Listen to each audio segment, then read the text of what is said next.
السلام عليكم. عمرك فتحت موقع او ابلكيشن وحسيت انك تايه مش عارف توصل للي انت عاوزه برغم ان الديزاين شكله حلو؟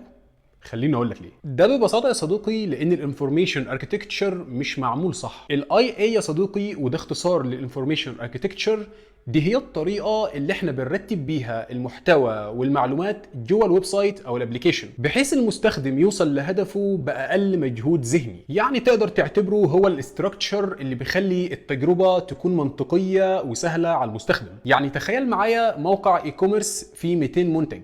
هنا لو التصنيفات مش واضحة أو الأسماء باينة مش منطقية، تفتكر هنا المستخدم هيحصل له إيه؟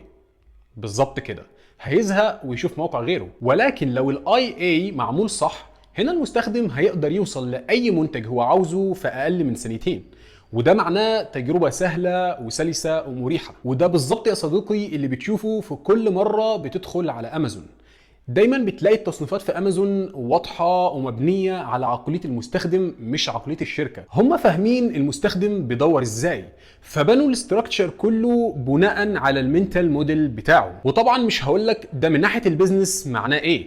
لما الاي اي يكون واضح وسهل، ده معناه ان المستخدم هيقعد فتره اطول على الموقع، ومعنى ده انه هيشوف منتجات اكتر، يعني احتماليه انه يشتري اعلى، ويعني ثقه اقوى في البراند. وده اللي بيسموه reducing fraction in the user journey، يعني بتخلي الطريق من اول ما يدخل المستخدم لحد ما يخلص ويشتري الطريق كله سلس. ومن ناحيه اليو اكس، الاي اي الصح بيقلل الكوجنيتيف لود، يعني المستخدم مش بيحتاج يبذل مجهود ويفكر كتير، كل حاجة واضحة ومنطقية بالنسبة له. يعني باختصار يا صديقي، الانفورميشن اركتكتشر هي العمود الفقري لأي تجربة مستخدم ناجحة، وهي كمان السبب اللي بيخلي المستخدم يفضل مكمل.